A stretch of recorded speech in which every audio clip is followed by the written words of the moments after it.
صل على رسوله الكريم أما بعد فأعوذ بالله من الشيطان الرجيم بسم الله الرحمن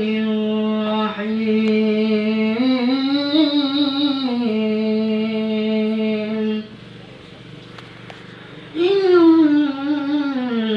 الله وملائكته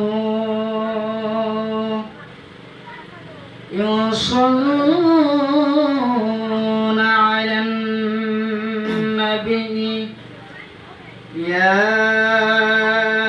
أيها الذين آمنوا يصلوا عليه وسلموا تسليما اللهم صل على سيدنا مولانا محمد وعلى آل سيدنا مولانا محمد اللهم صل على سيدنا مولانا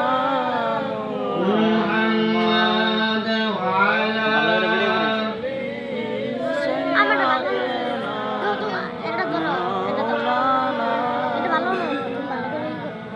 قل يا زور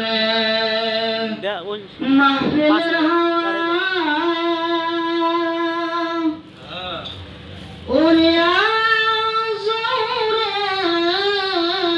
مدينة قل يا زور ميلاد الهوى قل يا زور مدينة আমাদের মিলাদ পৌঁছাইও আমাদের দরদ পৌঁছাইও দয়াল নবীর পাক রওজায় আল্লাহুম্মা সাল্লি আলা سيدنا مولانا কাপান তো দামাটা وعلى ভিডিও করো না কে سيدنا مولانا محمد নমাসিরাই মধুর সাগরে একবার ইয়া শুধু পানি জমা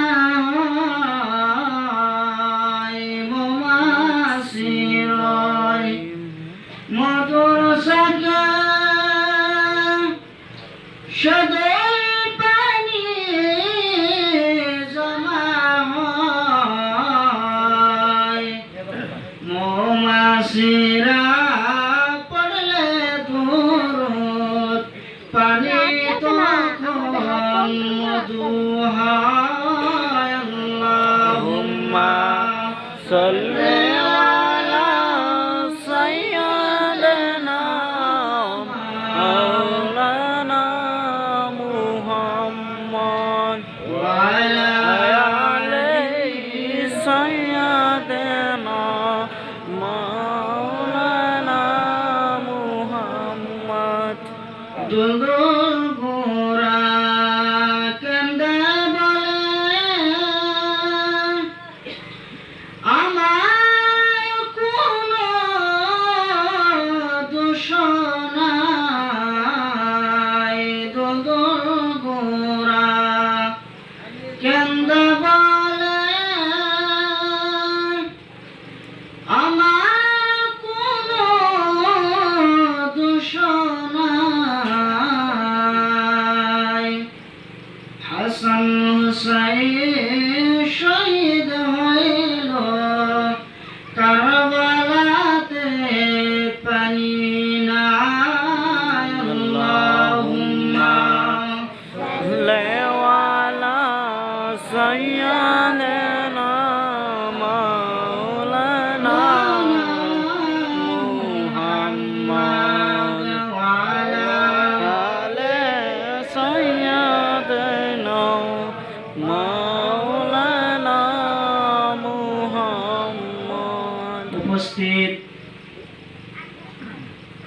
এই জলসার সম্মানিত সভাপতি সাহেব, আপনাদের সামনে আপনারা যিনাকে দেখতে পাচ্ছেন হযরতুল আল্লামা মাওলানা মুহাম্মদ আবুল কাসিম নূরী সাহেব কিবলা, হাফিজ কারি মোহাম্মদ আব্দুল আলিম সাহেব কিবলা এবং কি জাকির ভাইয়েরা, প্যান্ডেলে থাকা আমার চাচারা, সবার প্রতি আমার সালাম। আসসালামু আলাইকুম ওয়া রাহমাতুল্লাহি ওয়া বারাকাতুহু। ওয়ালাইকুম সালাম ওয়া রাহমাতুল্লাহ। তো যাই না হোক, আমি আপনাদের সামনে কিছু কথা কওয়ার জন্য আমি আপনার সামনে বসেছি। যেহেতু আমরা এখন মাদ্রাসা পড়তেছি, আমরা ছোট মানুষ, আমাদের ভুল হতেই পারে। কিছু কথা এবং কি কোনো পুরানো হাদিসের মধ্যে যদি বলি এবং বেয়াদবি হয়ে যায়, আপনারা আমাদেরকে মাদ্রাসা ছোট ছেলে বলে আপনার আমাকে মাফ করে দিবেন, এখানে আমি আশা রাখলাম। সর্বপ্রথম আল্লাহ রব্বুল আলামিন কোরআন থেকে একটা আয়াত পাঠ করি। আল্লাহ রব্বুল আলামিন কোরআনুল কারীমের মধ্যে বলেছেন, ওয়া মা খালাকাতুল জিন্না ওয়াল ইনসা ইল্লা লিয়াবুদুন। আল্লাহ রব্বুল আলামিন বলেন কোরআনুল কারীমের মধ্যে এই আয়াতের দ্বারা আল্লাহ রব্বুল আলামিন জানিয়ে দিলেন, ও আমার গোলামেরা শুনে নাও, আমি আল্লাহ রব্বুল আলামিন, আমরা যদি আল্লাহকে প্রশ্ন করি, ও মালিক আমাদেরকে কিসের জন্য দুনিয়াতে পাঠাইছো, আল্লাহ রব্বুল আলামিন জবাব দিবে, ওয়া মা খালাকতুল জিন্না ওয়াল ইনসা ইল্লা লিয়াবুদুন। আল্লাহ রব্বুল আলামিন বললেন, তোমাদেরকে আমি পাঠালাম, আমি দুনিয়া জিনিস আমি পাঠাইলাম, একটা হলো জিন আর একটা হলো ইনসান। এই দুইটা জাতিকে আমি তোমাদের সামনে পাঠাইলাম, এই দুইটা জাতিকে আমি পাঠাইলাম একমাত্র আমার ইবাদতের কারণে। জোরে বলুন সুবহানাল্লাহ। এই মুসলমান ভাইরা আমার, এই নামাজের জন্য আল্লাহ পাঠাইছেন। আল্লাহ এই নামাজের জন্য আমাদেরকে পাঠাইছে। নামাজ বাদ দিয়ে যখন আমরা অন্য কোনো কাজ করি, আমাদের কোনো কাজে হবে না, আল্লাহ রব্বুল আলামিনের কাছে জবাব দিতে হবে। তাই আমাদের সকলের নামাজের দরকার আছে না নাই? এই জোরে বলুন আছে না নাই? এই মুসলমান, অনেকে আছে এখন, আপনি যদি নামাজের কথা বলেন, আপনি যদি বলেন আপনার নামাজ পড়তে হবে, চলেন আপনি মসজিদে চলেন, ওই মানুষটা বলবে আমার কাম আছে। আমি বলতে চাই ভাই, তুমি যে বলে তোমার কাম আছে, তোমার যে 4টে সন্তান, আপনাদের কি 4টে সন্তান আছে নি? 4টে সন্তান আছে কি হয়? 3টা বা 2টা, যার 4টে সন্তান 3টা সন্তান, যার যে 3 আছে। আপনি যে সন্তানের জন্য আপনি বললেন যে আমার কাম আছে, আপনি যে সন্তানের জন্য বললেন যে আমার কাম আছে, আপনি যে সন্তানের জন্য বলেন যে আমার নামাজ নাই, আমার কাম আছে, আপনি যে সন্তানের জন্য বলেন যে আমার রোজা নাই, আমার কাম আছে, খোদার কসম আপনি আজকে মনে দেখেন, কালকে আপনার সন্তান আপনাকে মাটি দেওয়ার পরে এই সম্পত্তি ভাগ নেওয়ার জন্য পাগল হয়ে যাবে, ঠিক কিনা বলেন? মুসলমান, আপনি চেক করতে পারেন, আজকে দেখা যায় অনেক মানুষ 4টে করে সন্তান জন্ম দিয়ে গেছে, জন্ম দেওয়ার পরে অথচ যে মানুষটা বেঁচে ছিল, ওই মানুষটাকে যদি নামাজের কথা বলা হতো, মানুষটা বলতো না আমার নামাজ কোনো পরে কোনো কাম নাই, কারণ আমার কাম আছে, আমার কাম করতে হবে, আমার চিন্তা আছে আমার সন্তান কি খাবে এবং কি আমার বিবি কি খাবে। অথচ তুমি এলা বাইরে দেখো, তুমি যদি আজকে মারা যাও, কালকে তোমার সন্তান তোমার জন্য পাগল হবে না, তোমার স্ত্রী তোমার জন্য পাগল হবে না, তোমাকে তাড়াতাড়ি মাটি দেওয়ার ব্যবস্থা করবে, মাটি দেওয়ার ব্যবস্থা করবে, তোমাকে তাড়াতাড়ি কোন বেলা তোমাকে মাটি দেওয়া যায়, মাটি তোমাকে দেওয়া হবে। মাটি দেওয়ার পরে ওই সন্তান বাড়িতে আসবে, আসার পরে 1-2 দিন কাঁদবে, তারপরে আর কাঁদা থাকবে না। স্ত্রী 1 দিন কাঁদবে, তারপরে আর কাঁদা থাকবে না। স্ত্রী রাস্তা দিয়ে ফুটানি করে ঘুরবে, সন্তানেরা রাস্তা দিয়ে ফুটানি করে ঘুরবে। তাতে হাতে প্রমাণ হয়ে গেল, আমরা যে সন্তানের জন্য নামাজ রোজা ছেড়ে দিয়ে কামে করি, আমরা যে স্ত্রীর জন্য নামাজ রোজা ছেড়ে দিয়ে কাম করি, অথচ আমরা যদি ইন্তেকাল হয়ে যায়, ইন্তেকালের পরে আমাদের সন্তান জমি জমার জন্য পাগল হয়ে যাবে, আমার বিবি জমি জমার জন্য পাগল হয়ে যাবে। এই রাস্তা দিয়ে আমার বিবি ঘোরাফেরা করবে, আমার কথা মনে করবে না কবরের মধ্যে আমার আযাব হইতেছে কিনা। একটা মানুষ নিয়ে, একটা আলেম নিয়ে দোয়া করাবে না, এতে বোঝা গেল দুনিয়া স্বার্থ ছাড়া কাউকে ভালোবাসে না, স্বার্থই হলো দুনিয়া, ঠিক কিনা বলো? আজকে আপনি প্রশ্ন করতে পারেন, এই মুসলমান, আপনি বাইরে দেখতে পারেন এই 4টে সন্তানকে জন্ম দিয়ে আপনার কি লাভ? আপনি সন্তানদের জন্য আল্লাহর কাম আপনি ছেড়ে দিলেন, এই 15 মিনিট করে 10 মিনিট করে একটা করে নামাজের ওয়াক্তের মধ্যে আপনি দিতে পারলেন না, আপনি সন্তান করলেন, অথচ আপনি মরার পর আপনার সন্তানেরা ফুটানি করে করবে, আপনার কথা মনে করবে না।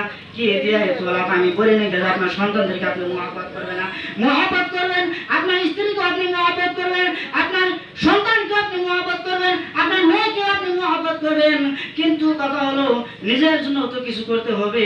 খালি সন্তানের জন্য কাম করবেন, স্ত্রীর জন্য কাম করবেন, মেয়ের জন্য কাম করবেন, তা হবে না।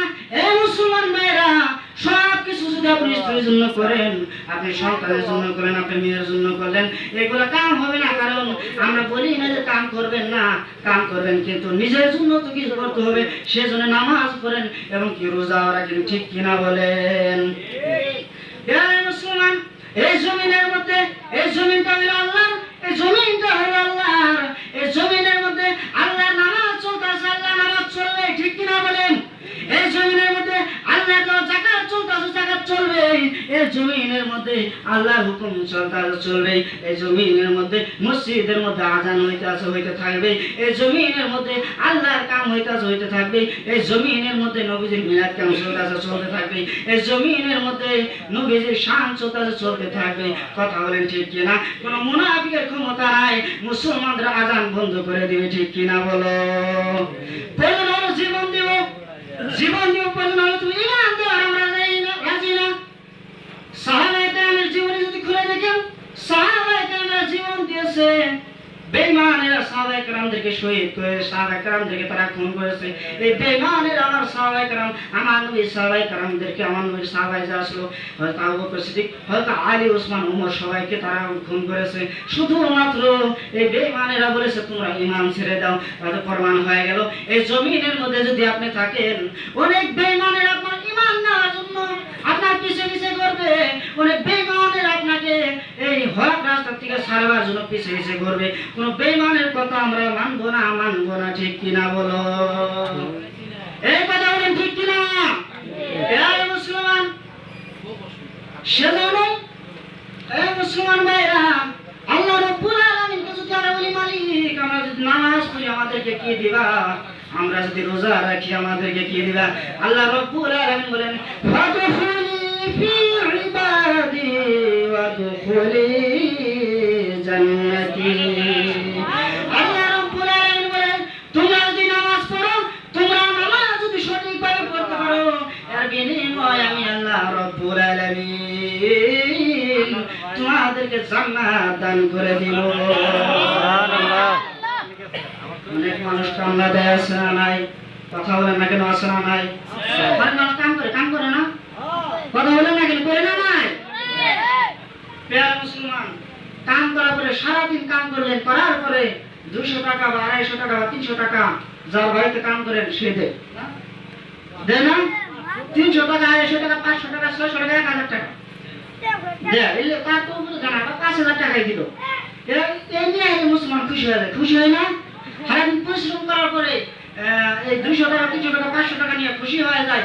কিন্তু এত প্রমাণ হয়ে গেল এর থেকে কোটি কোটি গুণ দামি যে জিনিসটাকে বলা হয় সেটা হলো জান্নাত, ঠিক কিনা বলেন? আল্লাহ বলেন আমি কামনা দিলাম, তোমরা আমার নামাজ আদায় করবে, মানুষের সাথে ihsan করবে, আমি আল্লাহ রাব্বুল আলামিন বিনিময়ে তোমাদেরকে ওই 500 টাকা 300 টাকা দেব না। আমি আল্লাহ রাব্বুল আলামিন এই পৃথিবীর থেকে বড় একটা জান্নাত আমি আল্লাহ তোমাদেরকে দান করে দেব। এই মুসলমান, এবার আসেন আমি ওলিদের জীবনের মধ্যে চলে গেলাম।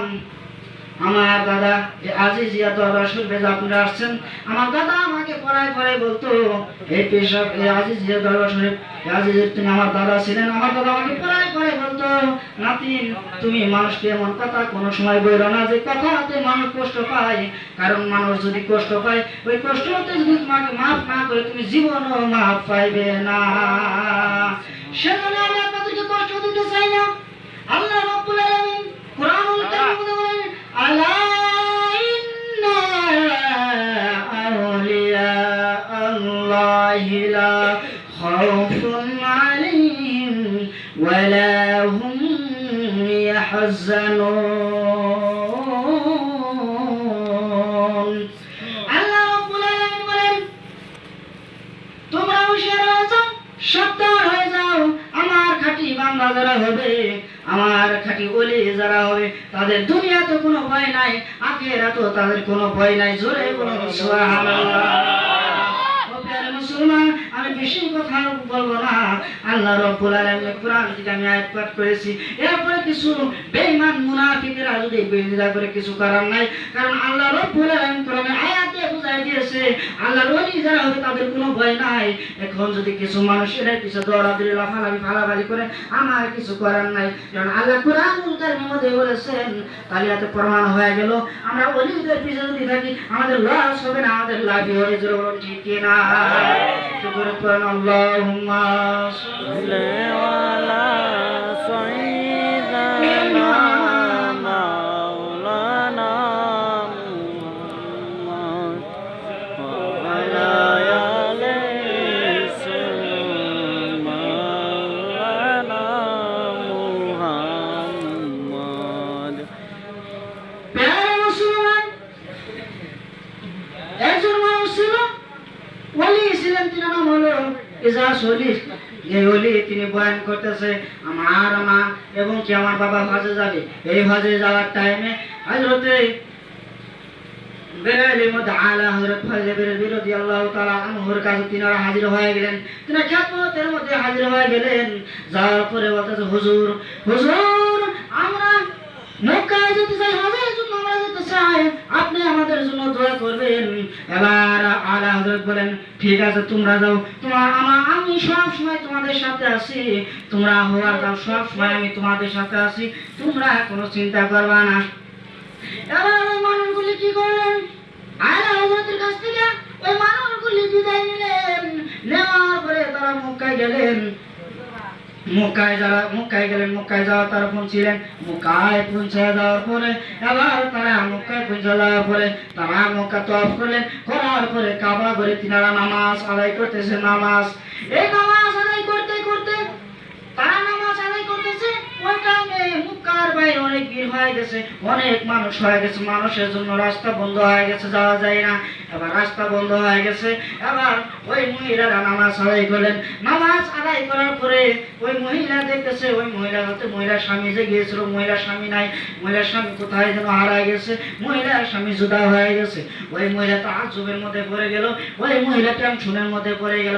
ওই মহিলা বলতেছে, আমি নামাজ আদায় করলাম, নামাজ আদায় করার পরে আমি আসলাম, আসার পরে আমি দেখতেছি আমার স্বামী নাই, আমার স্বামী আমার কাছ থেকে আলাদা হয়ে গেছে। এই কথা তিনি তাজ্জুবের মধ্যে পড়ে গেছে, চিন্তার মধ্যে পড়ে গেছে। হঠাৎ করে তিনি আল্লাহর ওলি আলা হযরতের কথা তিনার মনে পড়ে গেল। আমার মুর্শিদ সাহেব কোরআন বলেছিল, জাল্লাহ আমার মুর্শিদ সাহেব কিবলা বলেছিল, ও মুরিদানেরা, তোমরা মক্কায় হজ করতে যাও, তোমরা যদি কোনো বিপদে পড়ো, তোমরা যদি কোনো মুশকিলে পড়ে যাও, আমি আলা হযরত তোমাদের সাথে আছি, আমি বাড়িতে থাকতে পারি কিন্তু আমি তোমাদের সাথে আছি। জোরে বলুন সুবহানাল্লাহ। আল্লাহর ওলিদের এই ক্ষমতা আছে না নাই? ভাইরা আমার অনুরোধ, বাইরে আপনার যত যুবক ভাইরা একটু বুড়া বয়সের মুরব্বী বাবারা আপনারা ঘোরাফেরা করতেছেন, দয়া করে আপনার প্যান্ডেলের ভিতরে আসবেন, কারণ আপনারা আসছেন জলসার বাড়িতে, আপনার জলসার কথা কয়ে আসছেন। আপনাদের মা কি স্ত্রী আপনাদেরকে জিজ্ঞাসা করেছে যে আপনারা কোথায় যাবেন, আপনারা বলছেন আমরা জলসায় যাব, কিন্তু জলসায় এসে আর যদি আপনারা বাড়িতে ঘোরাফেরা করেন তাহলে কিন্তু জলসার নাম দিয়ে আপনাদের ভুল হয়। ঠিক কিনা বলেন? ঠিক কিনা বলেন? জলসার নাম দিয়া আপনার মায়ের কাছে আপনি জলসার নাম দিয়েছেন, আপনার স্ত্রীর কাছে আপনি জলসার নাম দিয়েছেন। এই জলসার নাম দিয়ে আপনার মতো যুবক আপনি বাইরে দিয়ে ঘুরবেন, আপনার মতো যুবক আপনার মা বোনের ভিতরে খবর নাই। এই জলসার নাম দিয়ে থেকে আপনাদের আরেকটা নাম দিয়ে ভালো আসলো। ঠিক কিনা বলেন? কারণ আপনি নাম দিয়েছেন জলসার, আপনি নাম দিয়েছেন এই জলসার ভিতরে আমি আসবো, কিন্তু আপনি নাম দিয়ে আপনি বাইরে দিয়ে ঘুরতেছেন, এটা কিন্তু জলসার নাম দিয়ে ভুল হয়েছে আপনার। আপনি জলসার ভিতরে আসেন, তবুও আপনার কথাটা হাসা হবে। ঠিক কিনা বলেন? প্রিয় মুসলমান, আবার এই মানুষগুলি ওই মহিলা বিপদে পড়ে গেল। মহিলা মনে মনে ভাবতেছে, আমি আমার স্বামীকে হারিয়ে গেলাম, আমি কাবার ভিতরে নামাজ পড়তেছিলাম, নামাজ পড়ার টাইমে আমি আমার স্বামীকে হারিয়ে গেলাম। এই কাবার ওই মহিলার মনে পড়ে গেল, আমার মুর্শিদ আলা হযরত তিনি তো বলেছিল, তোমরা যদি বিপদে পড়ো, তোমরা যদি কোনো মুশকিলে পড়ে যাও, আমাকে তোমরা আমি তোমাদের সাথে আছি। আবার ওই মহিলার এই কথা মনে পড়ার কারণে মহিলার এই কথা মনে হয়ে গেল, আমার মুর্শিদ কেবলা আলা হযরত রাদিয়াল্লাহু তাআলা আনহু বলেছিল যে তোমরা যদি কোনো বিপদে পড়ো আমি তোমাদের সাথে আছি। এখন কোন টাইম আমার আলা হযরত আসবে, কোন টাইম আমার আলা হযরত আমাকে সাহায্য করবে, এই কথা বলা দিই আলা হযরত ওই মহিলার সামনে পড়া দিলি না। এটা কার কেরামত? বাস বুঝেন নাই? বুঝি আপনারা? এটা হলো ওলিদের কেরামত। আলা হযরত বেরেলি যিনি 1500 কিতাব লিখেছেন, অনেক কিতাব তিনি লিখেছেন, তিনি তাদের সামনে হাজির হয়ে গেছে। ওই মহিলা বলতেছে আমি আমার স্বামীকে হারাইয়া আমি বাহিরে আসার পরে অনেক বীর হয়ে গেছে, আমি তারপরে দেখলাম আলা হযরত আমার সামনে হাজির হয়ে গেছে। আল্লাহর ওলিদের কেরামত দেখছেন? আলা হযরত রাদিয়াল্লাহু তাআলা কিন্তু বাড়িতে, আর ওই মরিদানেরা কোথায়? কাবা শরীফে। কোথায়? কথা বলে না কেন? কোথায়? জোরে বলেন, কোথায়? কাবা শরীফে। তখন ওই মহিলা বলেন আলা হযরত আমার সঙ্গে হাজির হয়ে গেছে।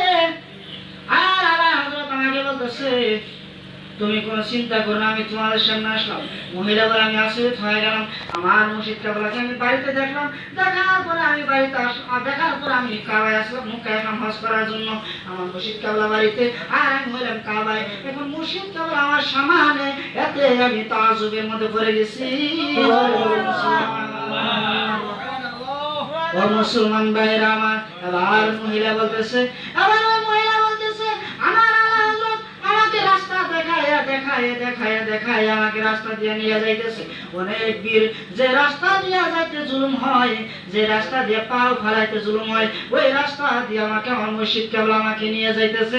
নিয়ে যাওয়ার পরে হারামে শরীফের দরওয়াজা আছে, ওই দরওয়াজার বাইরে আমি আমার স্বামীর সাথে দেখা করলাম, আমি আমার আত্মীয়দের সাথে দেখা করলাম। ওই টাইমে আমার আলা হযরত রাদিয়াল্লাহু তাআলা গায়েব হয়ে গিয়েছে। আলা হযরত দেখেন কত বড় তিনার শান। এ মুসলমান ভাইয়েরা আমার, দেখেন তিনি বাড়িতে আর কাবার মধ্যে তিনি যাই ওদেরকে দেখা দিলেন, দেখাতে তিনি ওদেরকে রাস্তা দেখে আলা হযরত আমার গায়েব হয়ে গেছে। সুবহানাল্লাহ। দেখছেন আলা হযরত কেরামত? সে ওলি দরবার আজকে আপনারা আসছেন, যে ওলিদের কেরামত বেড়ে অন্য কোনো কেরামত মিলবে না। ঠিক কিনা করে বলেন? হে মুসলমান ভাই, আজকে সেই ওলি দরবারে আপনি আসছেন। প্রিয় মুসলমান আমার ভাইরা, একটু আপনার দরুদ শরীফ পড়েন। আল্লাহুম্মা সাল্লি আলা সাইয়্যিদানা মাওলানা মুহাম্মাদ ওয়া আলা আলি সাইয়্যিদানা মাওলানা মুহাম্মদ মুহাম্মদ সাল্লি আলা সাইয়্যিদানা মাওলানা মুহাম্মদ আলি সাইয়্যিদানা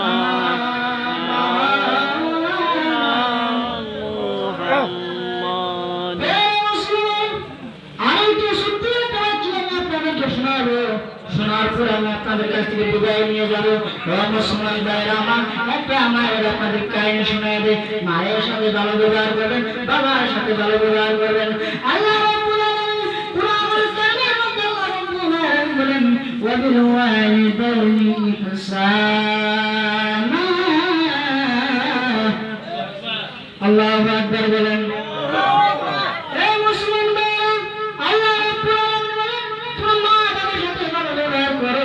তোমরা মা বাবার সাথে ভালো ব্যবহার করো। এই মুসলমান ভাইরা, মা বাবার সাথে ভালো ব্যবহার করলে কি পাবেন? মা বাবার সাথে ভালো ব্যবহার করলে আপনার নামাজ পূজা না থাকে, এরপরে কি হয় আমি আপনাদেরকে একটা ওয়াক্য শোনা দিই, আপনারা বুঝতে পারবেন আশা করি। এই মুসলমান ভাইরা, তিনি বয়ান করতেছে, তিনি বলতেছে একটা মানুষ ছিলেন, যে মানুষটা ছিলেন ডাকাত, যে মানুষটার কিছু ছিল না, মানুষটা ছিলেন শয়তান, মানুষটার অনেক বদনাম ছিল। ওই মানুষটা হঠাৎ করে একদিন ইন্তেকাল হয়ে গেল। ইন্তেকাল হওয়ার পরে ওই মানুষটাকে মাটি দেওয়া হলো। ওই মানুষটাকে মাটি দেওয়ার পরে মানুষ স্বপ্ন দেখতেছে, মানুষ বলতেছে আমরা স্বপ্নে দেখেছি যে মানুষটা শয়তান ছিল, ওই মানুষটা জান্নাতের মধ্যে হাজিদের সাথে বসবাস করে।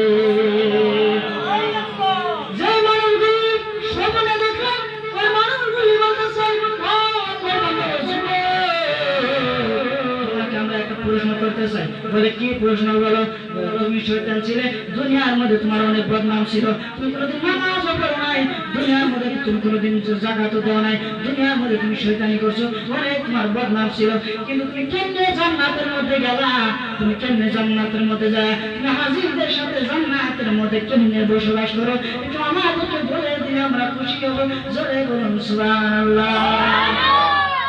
যে বান্দার ইন্তেকাল হলো শয়তান ছিল, নামাজ পড়তে কিছু ছিল না, তুমি বলতেছে শোনো তাহলে আমার বয়ান যদি তোমরা শুনতে চাও তাহলে শোনো, আমি কেমনে ভাবে এত শয়তান হওয়ার পরেও আমি কেমনে ভাবে হাজিরদের সাথে আমি বসবাস করি জান্নাতের মধ্যে, তোমরা শোনো। আর তারা বলতেছে ঠিক আছে আমরা শুনবো, তোমরা বলো। আর ওই মানুষগুলো, যে মানুষটা ইন্তেকাল হয়েছে সেই মানুষটা বলতেছে তোমরা শোনো, আমি শয়তান থাকতে পারি, আমার নামাজ পড়া কিছু না থাকতে পারে, কিন্তু আমি যখন ঘরের মধ্যে থেকে বাইরে হইতাম, আমার ঘরের মধ্যে একটা মা ছিল, সে মারা ছিল বুড়ি। কি ছিল? সে মারা বুড়ি ছিল। কথা বলে না, সে মারা কি ছিল? কথা বোঝেন না? মানে বুড়ি ছিল, মানে বয়স বেশি হয়েছে আর কি। কি ছিল? জয় কি ছিল?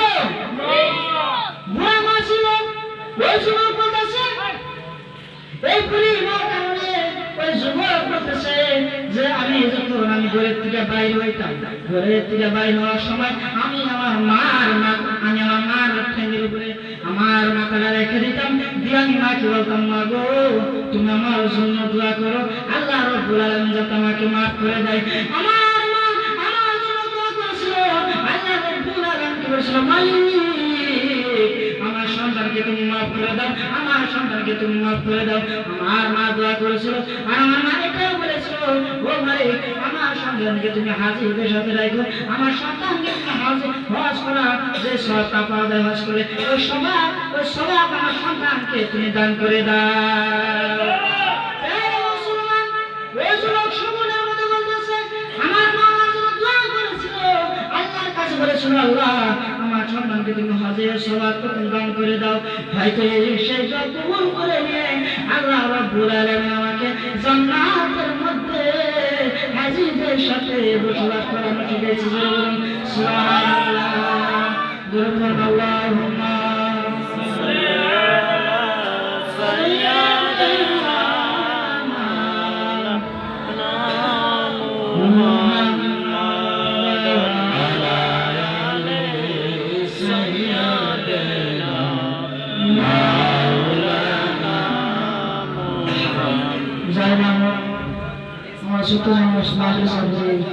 আমাদের কিছু কথা আমাদের ভুল এবং বেয়াদবি হতে পারে, আপনার বড় মানুষ আপনি আমাদেরকে মাফ করে দেবেন।